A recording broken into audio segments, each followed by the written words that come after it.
O Marcos Murrow falou, o Marçal foi quase no segundo turno e Engler em BH ganhando. Mas o Marçal agora já não tem mais como ir pro segundo turno, né? O Marçal já foi pro saco. Tá aqui, ó, 98 das urnas apuradas, tá dando Nunes e Boulos, uma abstenção de 27%. Caralho, mano, 27% de abstenção é muita coisa. Tá com 98% das urnas apuradas aqui em São Paulo, né? Eu tô falando da eleição de São Paulo, eleição dos outros lugares, não tô tão familiarizado. No caso, em BH aí, tava dando Engler. Enfim, o Marçal não vai pro segundo turno. Graças a uma série de erros, eu acho, né, das coisas que ele fez, ao erro da reação dele em relação à cadeirada, né, de ter saído e, tipo, se dado uma de vítima ali, sendo que foi uma cadeirada que não aconteceu nada com ele. Também a esse lance agora dele ter... Na verdade, eu acho que ele até deve ter ajudado o Boulos aí pro segundo turno, porque... Nesse lance aí dele ter forjado um documento que estava claramente falso, ele deve ter perdido muito voto e até o Boulos deve ter ganho, porque o brasileiro vai muito por solidariedade, né? Agora, de qualquer maneira, 27% de abstenções, cara, é muita coisa. Continua 1/3 do país, porque se você for ver, nas eleições presidenciais também, né? Dava 1/3 de abstenção, acho que no primeiro turno acho que nem tanto, mas no segundo turno dava 1/3 de abstenção. Agora nesse 2022 deu menos, mas, cara, 1/3 da população de São Paulo se absteve. Não sei nos outros lugares do Brasil, né, se teve tanto uma abstenção tão grande assim, mas eu não duvido, viu? Então eu acho que se o Boulos quiser virar esse jogo, porque você vê que foi pau a pau também, não foi uma coisa muito distante o Nunes do Boulos. Aí pro segundo turno os votos do Marçal vão pro Nunes, né, meio que inevitavelmente. Talvez não todos os votos do Marçal, porque os caras ficaram o tempo todo chamando o Nunes de comunista, né, os bolsonaristas. Então os votos do Marçal devem ir pelo menos uns 60% pro Nunes e os outros 40% devem anular, devem aumentar aí o rol, né, o grande rol dos abstensores, né, dos que se abstêm. E o Boulos, se ele quiser ter alguma chance de ganhar, ele precisa conquistar esse voto desses 27% aí. Ele não vai ter da onde tirar voto. Se o Nunes vai somar os votos do Marçal e do Datena, talvez, que são pouquinhos, mas estão, o Boulos vai pegar voto de quem? Da Tabata? É muito pouquinho. Tudo bem, é 10%. A Tabata até que foi bem votada, mas também não é garantia nenhuma de que os votos da Tabata vão todos pro Boulos. A estratégia para vencer, se for o caso, é pegar os indecisos. E, já adiantando, provavelmente não vai conseguir. O mais provável é que seja Nunes mesmo, que continue o Ricardo Nunes, o não prefeito. Vai continuar roubando, vai continuar facilitando a vida das empreiteiras, mas pelo menos, dada essa realidade que a gente vive hoje, né, em que o poço não tem fundo, pelo menos o Ricardo Nunes é mais do mesmo, né, e não um cara completamente fora da casinha, que nem o Pablo Marçal, que poderia transformar a cidade num caos. Eu não vou aqui advogar pela ideia de que o Pablo Marçal nem queria ganhar, ele queria só capital político, ele quer depois tentar a presidência. Óbvio que ele quer tentar a presidência, mas eu não vou afirmar que ele não queria ganhar. Eu acho que ele queria ganhar, sim. Dentro do que eu consigo entender, eu acho que ele estava a fim de ganhar, sim. Mas ele fez erros de campanha que vão ser levados por ele, né, para entender.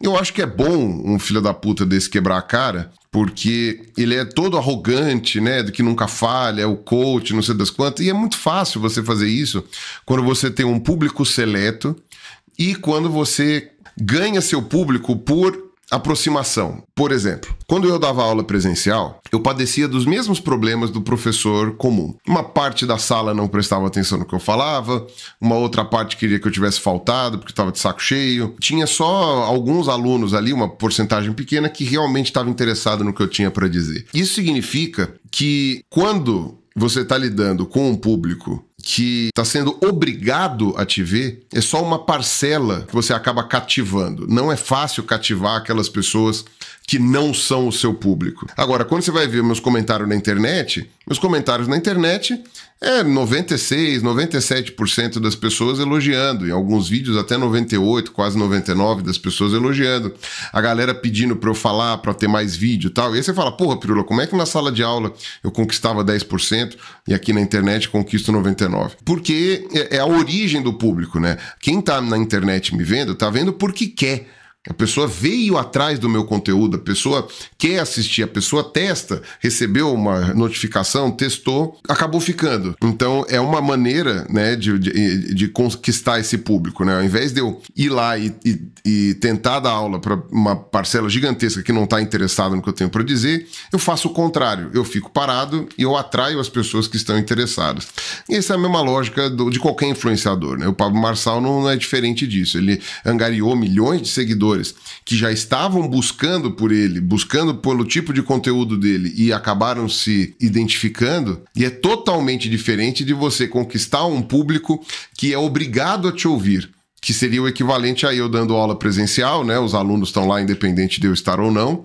E no caso da população de São Paulo, elas são obrigadas a votar, né? As pessoas são obrigadas a votar independente do Marçal estar concorrendo ou não. Então aí é um pouco mais difícil para você conquistar esse público que não necessariamente gostaria de você, entendeu? Que não estão ali acostumados a esse linguajar de coach ou a esse tipo de malabarismos, né, que o Marçal fez para conseguir ali aparecer.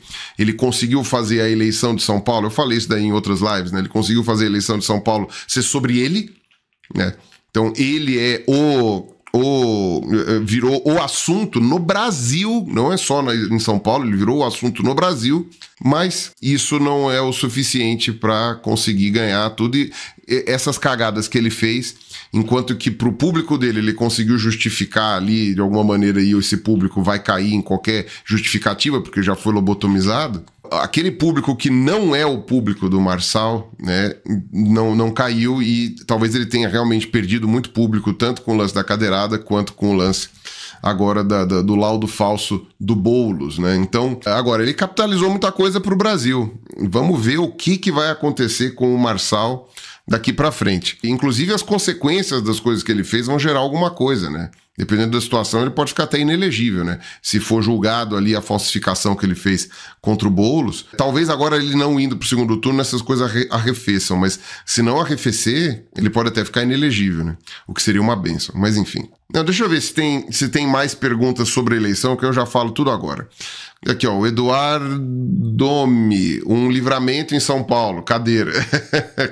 Rodrigo Coelho Marques, você vai agradecer a Deus hoje por Marçal não ter ido pro segundo turno? Não, porque, para começar, a quantidade expressiva de votos dele já são um significado, né, que, enfim, não pode ser, não é desprezível. E segundo, foi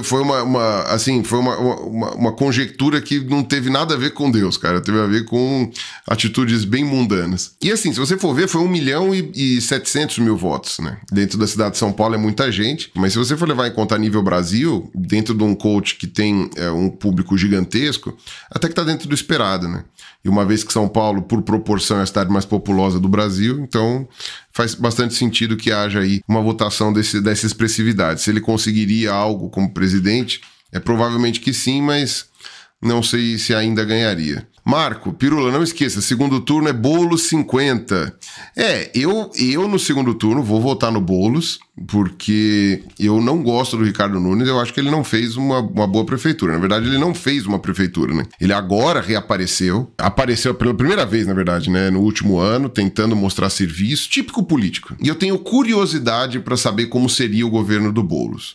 Mesmo eu tendo bode da Marta. Mas eu tenho curiosidade de saber como seria um governo do Boulos. Para ver o que ele faria, porque as propostas do Boulos me agradam, mas será que ele conseguiria fazer alguma coisa? Então vamos ver aqui, aí o Matheus Quaresma discorda, ali, na real o Boulos não dá, melhor ficar com o Nunes. Como eu falei, eu tenho curiosidade pelo governo do Boulos. Boulos não dá, eu não sei o que vai fazer, ele não vai invadir casa virando prefeito. E eu tenho curiosidade de saber como, né, como ele tentaria resolver as coisas. Se é que ele conseguiria, por causa de apoio nos vereadores, tal, não sei o quê, mas o prefeito ele pode ser um pouco mais independente, né, dos vereadores, né? Não é Congresso Nacional e presidência, né? O prefeito consegue fazer algumas coisas a mais a despeito dos vereadores. Então, eu acredito que talvez o Boulos pudesse surpreender como uma boa gestão. Eu realmente tenho dúvida de qual é efetivamente o medo das pessoas com o Boulos. Eu tô disposto a ouvir. Claramente, assim, qual é o medo das pessoas com o Boulos? Estou disposto a ouvir. Às vezes eu que estou sendo ingênuo e não estou percebendo. Mas o Ricardo Nunes é um corrupto, né? Então, e também, além disso, né? É uma situação muito complicada. o que virou São Paulo com relação a subir um monte de edifício, esse monte de coisa, cara, São Paulo tá um caos, velho. Em vários aspectos. Não tá bom não, cara. Tá uma bosta nesse sentido. E a população de rua tá gigantesca, tá muito ruim.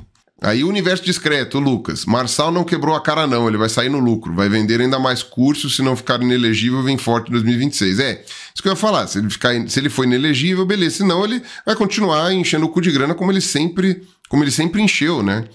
Então, eu acho que realmente ele acabou saindo ganhando, mas ele não ir pro segundo turno vai ser um baque muito grande para ele. Porque é aquilo, né? Ele é muito arrogante, ele acha que ele tá sempre indo bem, tá sempre vencendo, tá sempre sendo o fodalhão, tá sempre sendo o melhor do mundo.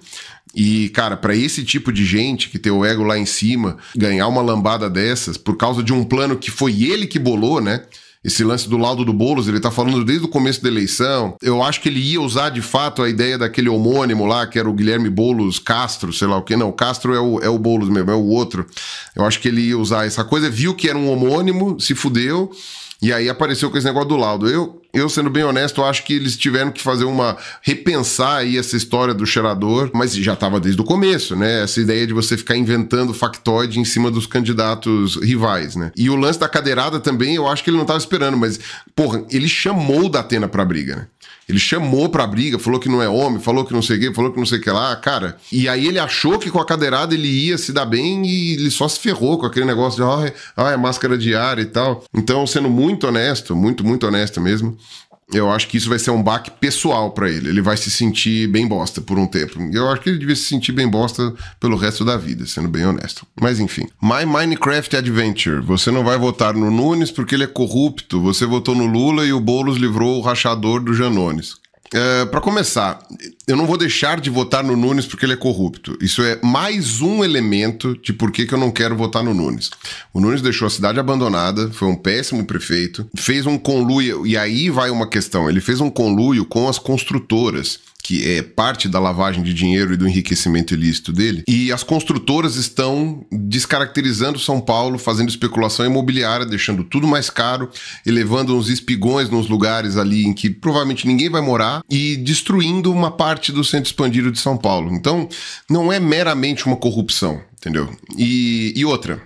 Beleza, esse é um dos aspectos. Tipo, o Nunes não me agrada, ele ser corrupto é um dos detalhes. Tá? Um dos detalhes, não é nem um detalhe, né? É uma coisa importante. Com relação a votar no Lula, eu votei no Lula porque o candidato contrário ao Lula era o Bolsonaro, que é outro ladrão. E aí, a questão de corrupção não estava na balança, porque ela era igual dos dois lados, corta para os dois lados. Pelo menos a gente tinha uma pessoa que sabia ser um presidente, que é uma pessoa normal, e um maluco com ideias da Idade Média e, enfim, que matou 400 mil pessoas a mais do que precisava ter morrido. Então, sabe, tipo, não era uma eleição normal, né? Como diz o Pedro Doria lá do meio, né? Não era uma eleição normal. Então, a questão da corrupção não foi a eliminatória aí do negócio. E o Boulos livrar o Janones, cara, eu não vejo isso como corrupção, cara. Desculpa, o Janones sim é corrupto. Agora, ter votado a favor ou contra uma pessoa, não sei o quê, isso em si não é corrupção. Eu entendo como algo que eu discordo. Eu acho que o Janones tem mais que se fuder. Entendeu? Eu discordo. Mas não é nada que eu pudesse chegar e falar assim, nossa, então por isso eu vou deixar de votar no cara. Não, eu não deixaria de votar em alguém, por exemplo, se a única coisa errada que eu soubesse dele é porque ele tentou livrar a cara do Flávio Bolsonaro, por exemplo, que faz rachadinha. Eu ia falar, porra, dos males o menor.